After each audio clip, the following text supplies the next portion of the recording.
Welcome to LV9 TV. ముందుగా bulletin లో headlines. Jagan ప్రభుత్వ హయాంలో ఏపీ బ్రాండ్ దెబ్బతీశారు. Chandrababu shocking comments.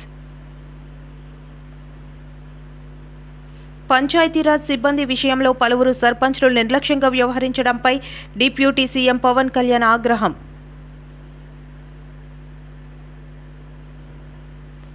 కోటి సంతకాల సేకరణ కార్యక్రమంలో భాగంగా భీమిలి నియోజకవర్గ సమన్వయకర్త మజ్జి శ్రీనివాసరావు.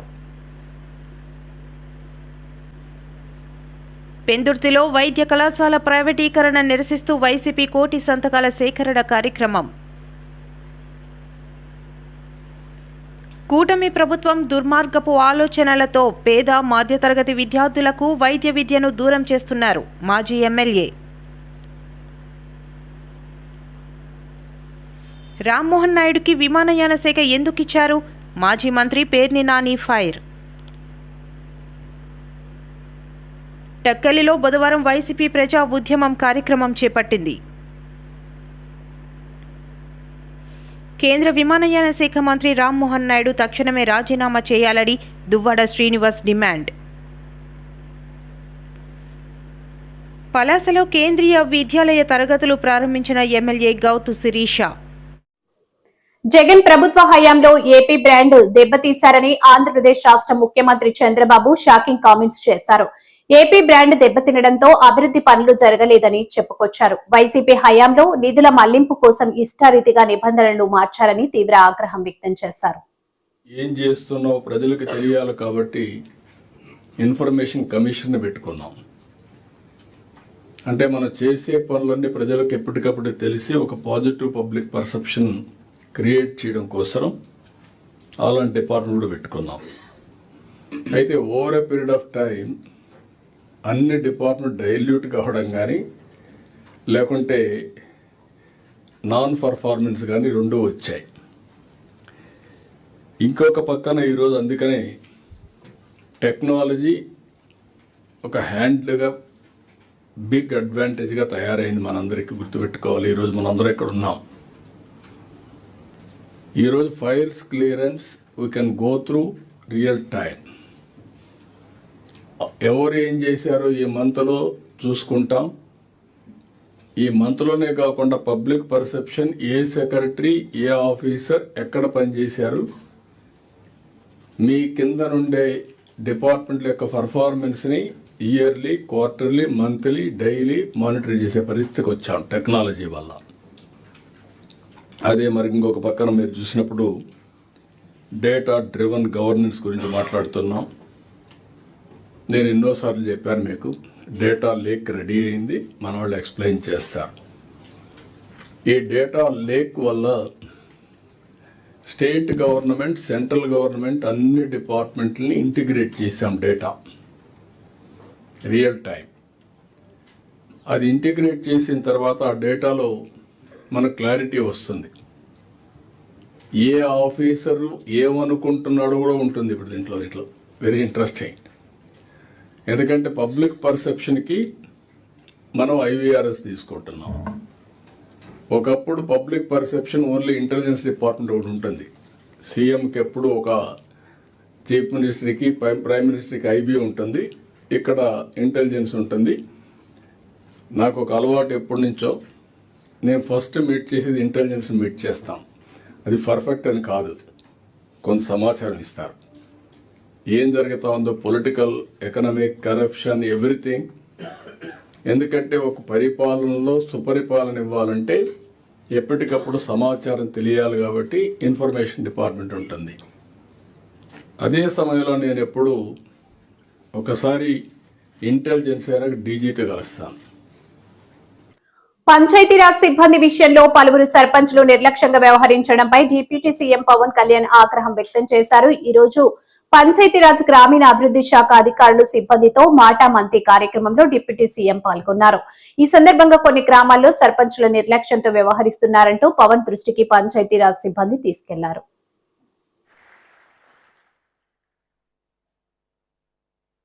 చార్జ్ తీసుకున్న తర్వాత నేను అనుకుంది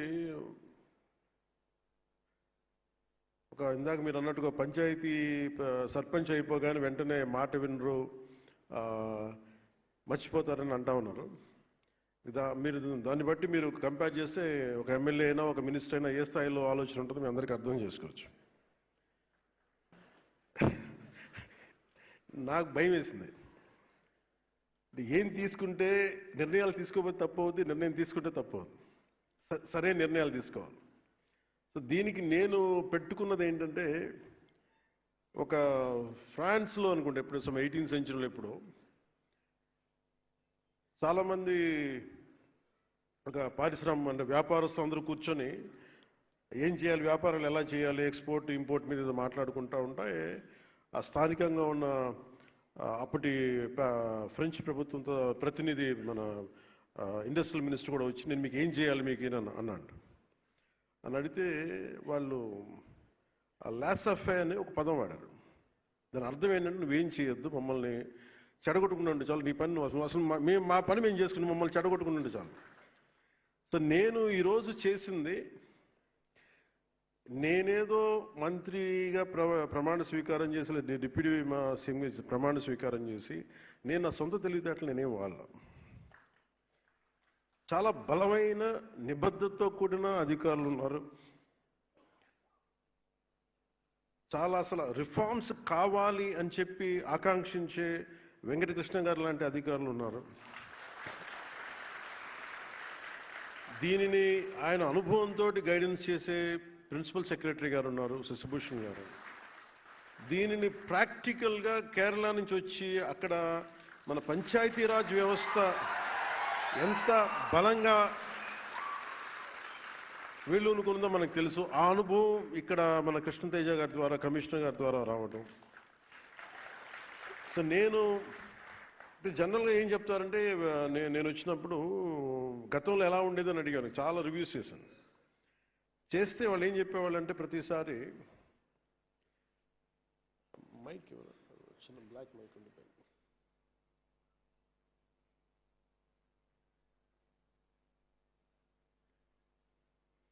నేను ఏం చేశానంటే ప్రతి దాంట్లో ట్రాన్స్పరెన్సీ. ఈ రోజు జగన్మోహన్ రెడ్డి ఆదేశాల మేరకు ప్రభుత్వ మెడికల్ కళాశాలను ప్రైవేటీకరణ చేస్తున్న కూటమి ప్రభుత్వ నిరంకుశ పాలనకు వ్యతిరేకంగా వైఎస్ఆర్ కాంగ్రెస్ పార్టీ ఆధ్వర్యంలో నిర్వహిస్తున్న కోటి సంతకాల సేకరణ కార్యక్రమంలో భాగంగా భీమిలి నియోజకవర్గ సమన్వయకర్త మజ్జి శ్రీనివాసరావు, చిన్నా శ్రీను పాల్గొన్నారు.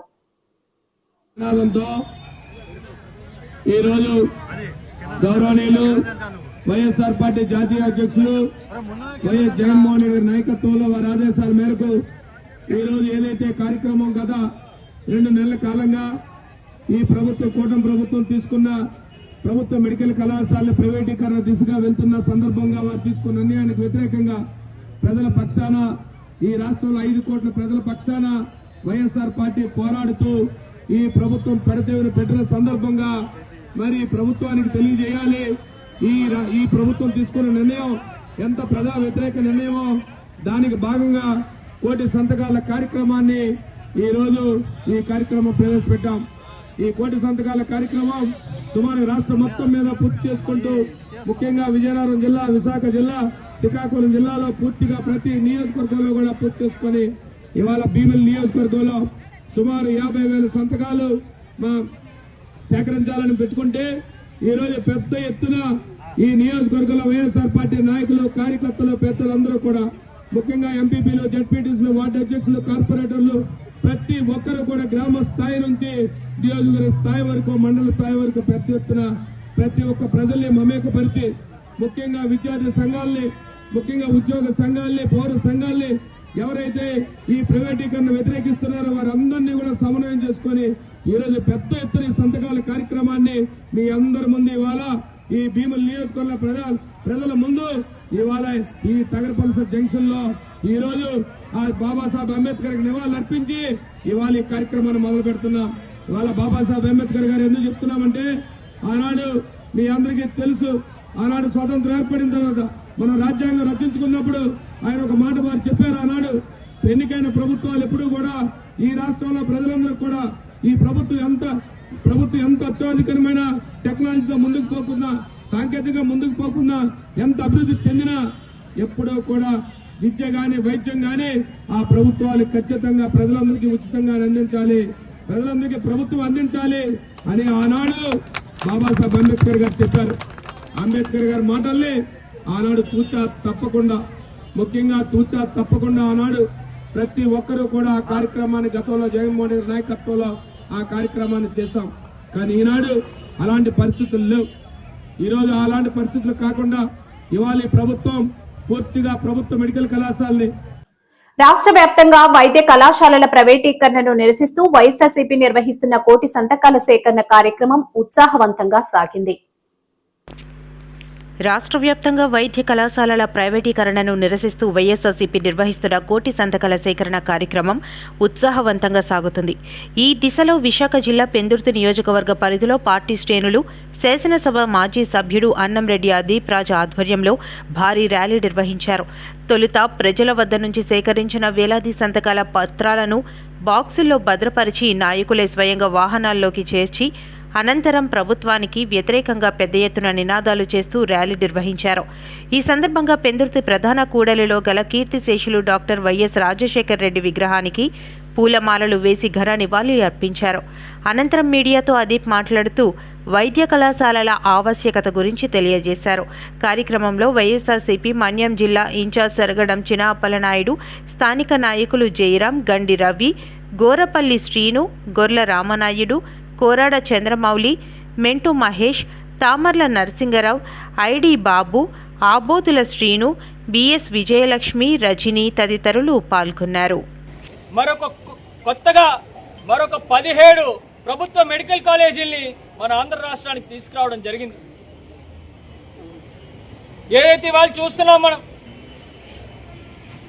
వైద్య విద్య అభ్యసించాలంటే కోట్ల రూపాయల్లో డొనేషన్లు కట్టాల్సినటువంటి పరిస్థితి. ఇవాళ ఆరోగ్యశ్రీని కూడా పూర్తిగా నిర్వీర్యం చేసి ఎక్కడైనా ప్రైవేట్ హాస్పిటల్కి వెళ్ళి ట్రీట్మెంట్ తీసుకోవాలన్నా సరే ఇవాళ ప్రజలకు ఎక్కడా కూడా అందుబాటులో లేనటువంటి పరిస్థితులు కూడా మనం చూస్తున్నాం. కానీ ప్రభుత్వ మెడికల్ కాలేజీలు రావడం వల్ల ప్రతి సంవత్సరం కూడా 2550 మందికి పేద బడుగు బలహీన వర్గాల ప్రజలు కానీ విద్యార్థులు కానీ వైద్య విద్యని ఉచితంగా అభ్యసించేటువంటి కార్యక్రమం జరుగుతుంది. అంతేకాకుండా ప్రతి ఒక్క మెడికల్ కాలేజీలోని కూడా 500 పడకలతో కూడినటువంటి అన్ని సదుపాయాలతో ఉన్నటువంటి ఒక హాస్పిటల్ కూడా ఏర్పాటవుతుంది. దీనివల్ల కేవలం విద్య కాకుండా ఆ ప్రాంతంలో ఉన్నటువంటి పేదవారు ప్రతి ఒక్కరూ కూడా ఉచితంగా వైద్యాన్ని కూడా అందుకునేటువంటి అవకాశం కలుగుతుంది. ఇంత మంచి ఆలోచనతో జగన్మోహన్ రెడ్డి గారు భావితరాల భవిష్యత్తును ఆలోచించేసి ప్రతి ఒక్క పేదవాడికి విద్య వైద్యం అందించాలనే సంకల్పంతో ఒక నిర్ణయాన్ని తీసుకొని ఒక చారిత్రాత్మకమైనటువంటి కార్యక్రమాన్ని ముందుకు తీసుకొస్తుంటే ఇవాళ ఈ ప్రభుత్వం అధికారంలోకి వచ్చిన తర్వాత ఈ ప్రభుత్వ మెడికల్ కాలేజీలన్నింటినీ కూడా ప్రైవేటీకరణ చేయాలి అని చెప్పి కేబినెట్ లో నిర్ణయం తీసుకోవడం చాలా దుర్మార్గమైనటువంటి చర్య. దీన్ని మరి జగన్మోహన్ రెడ్డి గారి ఆదేశాల మేరకు మరి ఇప్పటికే ఈ కార్యక్రమాన్ని వ్యతిరేకిస్తూ ఈ నిర్ణయాన్ని వ్యతిరేకిస్తూ పెద్ద ఎత్తుగా అనేకమైనటువంటి నిరసనలు, ర్యాలీలు, ధర్నాలు కూడా చేపట్టడం జరిగింది. అయినా సరే ఈ ప్రభుత్వానికి ఎక్కడా కూడా దున్నపోతు మీద వాన కురిసినట్టుగా ఎక్కడా కూడా ప్రజలకు సంబంధించిన సమస్యలు పట్టించుకునేటువంటి పరిస్థితి లేదు. అందుకే ఈరోజు కూటమి ప్రభుత్వం దుర్మార్గపు ఆలోచనతో పేద మధ్యతరగతి విద్యార్థులకు వైద్య విద్యను దూరం చేస్తున్నారని నర్సీపట్నం మాజీ ఎమ్మెల్యే ఉమాశంకర్ గణేష్ అన్నారు. కూటమి ప్రభుత్వం తీసుకున్న మెడికల్ కాలేజీల ప్రైవేటీకరణ నిర్ణయానికి వ్యతిరేకంగా వైసీపీ తలపెట్టిన కోటి సంతకాల సేకరణ కార్యక్రమం నర్సీపట్నం నియోజకవర్గంలో ముగిసింది.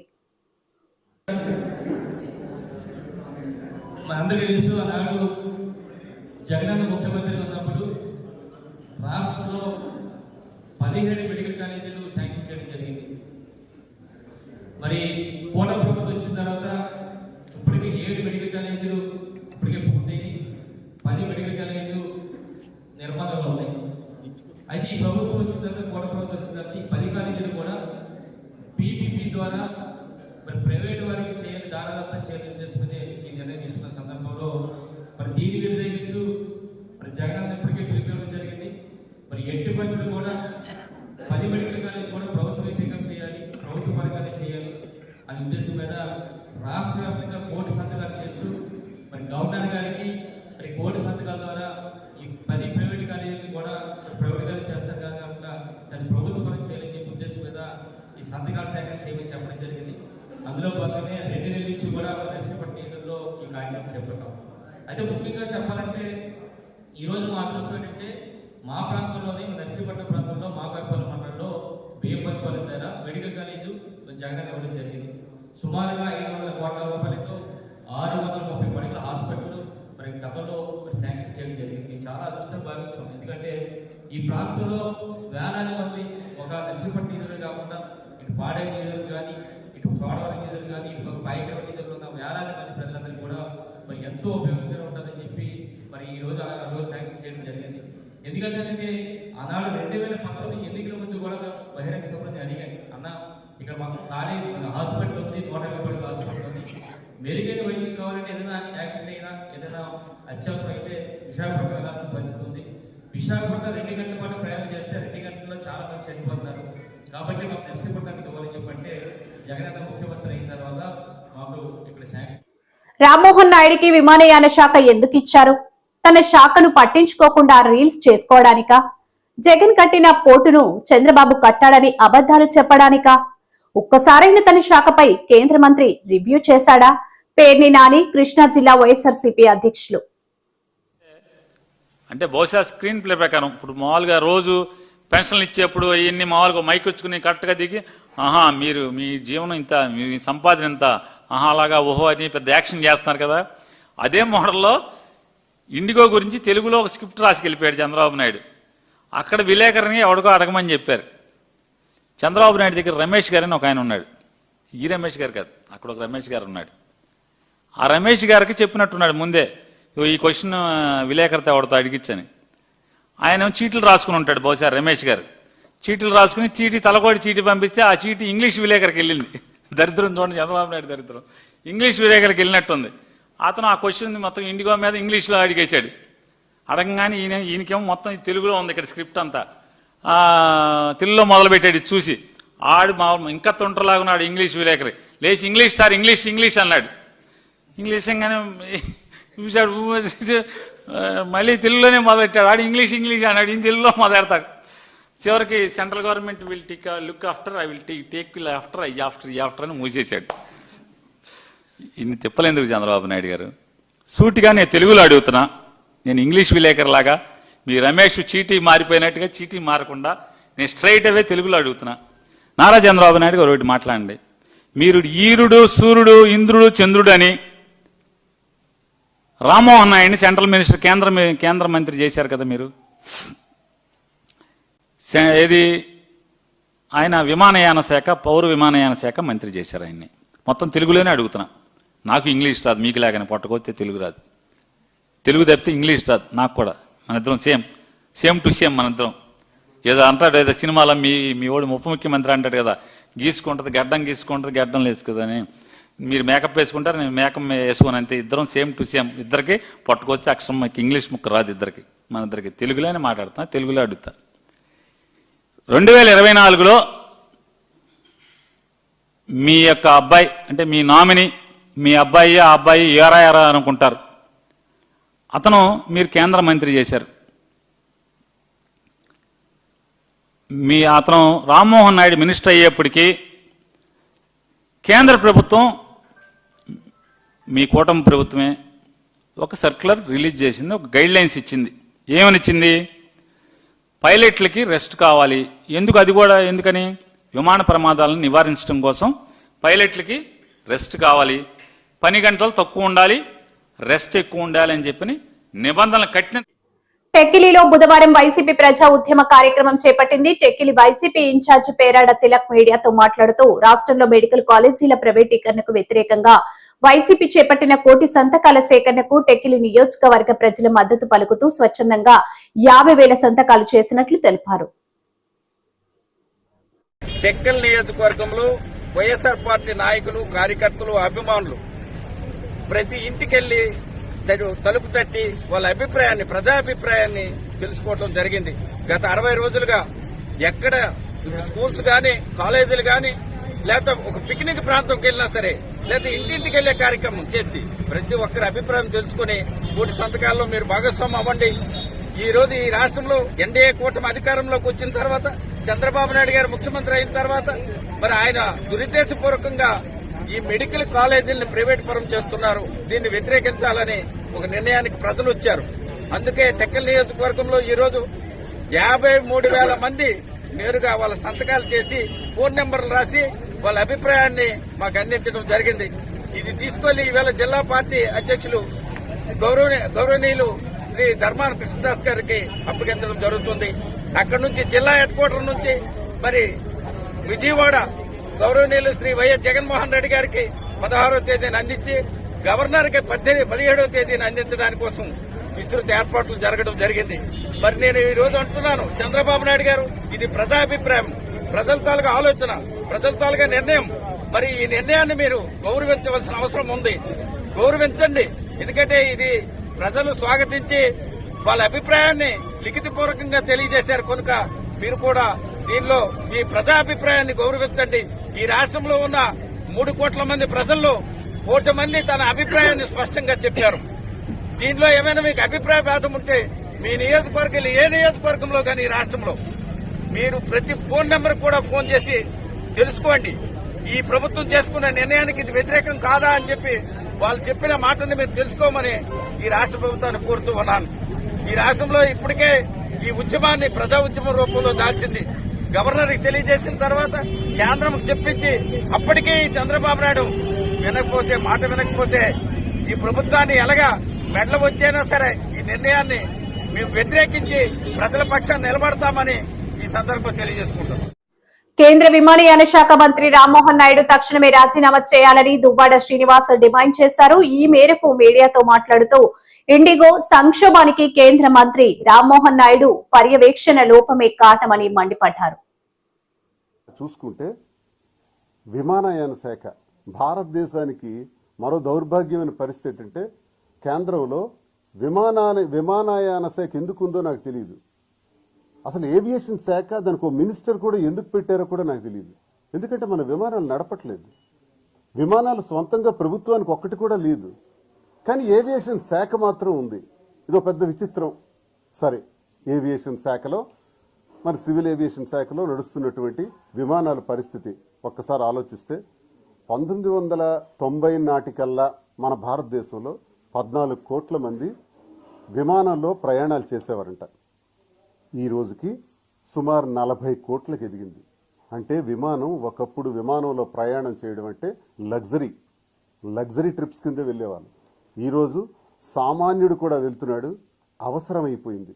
లగ్జరీ నుంచి విమాన ప్రయాణం అన్నది అవసరంగా మారింది. అందుకే 40 కోట్లు అంటే ప్రపంచంలో విమాన ప్రయాణం చేసే వాళ్ళ సంఖ్యలో చూసుకుంటే భారతదేశం 3వ స్థానం. ఇంత అగ్రగామి స్థాయిలో ఉన్నటువంటి దేశంలో మన దేశానికి ఒక్క విమానం కూడా లేదు. మన దేశ చరిత్ర ఒకసారి ఆలోచించుకుంటే కింగ్ ఫిషర్ కానీ లేకపోతే డెక్కన్ ఎయిర్లైన్స్ కానీ, డెక్కన్ ఎయిర్లైన్స్ ఒక మంచి స్టోరీ, అది సినిమా కూడా తీశారు. సామాన్యుడు కూడా ఫ్లైట్లో వెళ్ళాలి, 2,000 రూపాయల టికెట్కి హైదరాబాద్ వెళ్ళాలి, ఒక 3,500 పెట్టుకుంటే ఢిల్లీ వెళ్ళాలి అని డెక్కన్ ఎయిర్వేస్ వాళ్ళు మొట్టమొదటిసారిగా ఆలోచించి సామాన్యుడిని విమానంలో ఎక్కించిన చరిత్ర డెక్కన్ ఎయిర్వేస్. కానీ ఈరోజు డెక్కన్ ఎయిర్వేస్ ఉందా? లేదు. మరి స్పైస్ జెట్, మరి ట్రూ స్పైస్, రామ్ చరణ్, ఇవన్నీ కూడా ఆగిపోయినాయి. మరి కింగ్ ఫిషర్ ఆగిపోయింది. ఎటు చూస్తే 67%తో ఇండిగో, మరి ఇండియన్ ఎయిర్లైన్స్ మరో 30%, ఆల్మోస్ట్ ఆల్ 91%కి 2 కంపెనీలు గుత్తాధిపత్యాన్ని వహిస్తున్నాయి. దీన్నే డియోపలి అంటాం. మొనోపలి చేస్తుంది ఇండిగో అయితే, డియోపలి కింద మరో కంపెనీ కూడా యాడ్ అయ్యి అదే టాటాస్ వాళ్ళు చేస్తుంది, ఇండియన్ ఎయిర్లైన్స్. సో వీళ్ళు ఈరోజు ఒక్కసారి మనం ఆలోచించుకుంటే ఇండిగోలో ఒక సంక్షోభం వచ్చిందంట. ఏంటి? ఇండిగోకే కాదు, విమానయాన శాఖకు సంబంధించి పలాసలో కేంద్రీయ విద్యాలయ తరగతులు ప్రారంభించేందుకు కేంద్ర బృందంతో పాటు ఎమ్మెల్యే గౌతు శిరీష బుధవారం తాత్కాలిక భవనమైన రైల్వే పాఠశాలను పరిశీలించారు. ఏప్రిల్ 2026 నుంచి తాత్కాలిక భవనంలో కేంద్రీయ విద్యాలయ తరగతులు ప్రారంభం అవుతాయని అన్నారు. పలాస నియోజకవర్గ ప్రతిష్ట పెరిగేలా, పలాస నియోజకవర్గ ప్రజల ఆకాంక్షలకి అనుగుణంగా ఈ రోజు ఇక్కడికి కేంద్రీయ విద్యాలయం తీసుకొచ్చిన రామ్మోహన్ నాయుడు గారికి సందర్భంగా మరొక్కసారి మా ప్రజలందరి తరఫున ధన్యవాదాలు తెలియజేస్తున్నామండి. ఈ రోజు శ్రీకాకుళం నుండి, విశాఖపట్నం నుండి కేవీ ప్రొఫెసర్స్ ఆఫీసర్స్ ఈరోజు రావడం జరిగింది. పర్మనెంట్ స్ట్రక్చర్ కట్టే లోపల 2026 ఏప్రిల్ నుండి టెంపరీ క్లాసెస్ మొదలు పెట్టడానికి, టెంపరీ స్ట్రక్చర్ క్లాసెస్ మొదలు పెట్టడానికి ఇక్కడ రైల్వే బిల్డింగ్ చూడడం జరిగింది. దీనికి కొన్ని మార్పులు చేర్పులు వారు అడిగారు. అలాగే వాళ్ళకి కావాల్సిన మెజర్మెంట్స్ తీసుకుంటున్నారు. ఆ మార్పులు చేర్పులకి మాకు పూర్తి సహకారం అందిస్తున్న రెవెన్యూ సిబ్బందికి, ముఖ్యంగా జిల్లా కలెక్టర్ గారు కూడా ఎంతో రుణపడి ఉన్నాం. ఈ సందర్భంగా చెప్పేది ఒకటే, అభివృద్ధి చేసే ప్రభుత్వం అండగా ఉంటే, అభివృద్ధి చేయాలనుకున్న సంకల్పం ఉన్న నాయకులు ఉంటే ప్రతిదీ ఈ రోజు పలాసకి వస్తుంది. ముఖ్యంగా రామ్మోహన్ నాయుడు గారు ఏవియేషన్ మినిస్టర్ గా ఉన్నా కూడా ఈ రోజు జిల్లా పట్ల, జిల్లా నియోజకవర్గం పట్ల ఆయన బాధ్యత ఆయన ఏ రోజు మర్చిపోలేదు. ఈ రోజు ఇంత తొందరగా కేవీ అన్నది పలాసకి రావడం, నేను చాలా మంది ఈ రోజు ఎంతో మందో నాకు విశాఖపట్నం నుంచి ఫోన్ చేసి అసలు కేవీ పలాసకి ఎలా రాగలిగిందని ఆశ్చర్యం ఎదురు చెప్తున్నారు. అంటే ఒక సంకల్పం గట్టిగా ఉంటే, ఆ సంకల్పానికి సహకరించే నాయకులు, ప్రభుత్వం ఉంటే ఏదన్నా మనం సాధించగలమని ఈరోజు కూటమి ప్రభుత్వం నిరూపిస్తుంది. తొందరలోనే 2026 ఏప్రిల్ నుండి ఇక్కడ కేవీ క్లాసెస్ టెంపరీ బిల్డింగ్ లో మొదలవుతున్నాయి. 2026లో స్ట్రక్చర్ కట్టడం మొదలు పెట్టాక ఎగ్జాక్ట్ గా 2 years లో స్ట్రక్చర్ పూర్తి చేసి 2028లో సొంత బిల్డింగ్ లోకి మారడం జరుగుతుంది. దీనికి సహకరించిన ప్రతి ఒక్కరికి, జిల్లా అధికారులకి, స్థానిక అధికారులకి, రాష్ట్ర ప్రభుత్వానికి, ముఖ్యంగా రామ్మోహన్ నాయుడు గారికి మీ అందరం, మా నియోజకవర్గం ప్రజలు ఎప్పటికీ రుణపడి ఉంటాం. Thank you.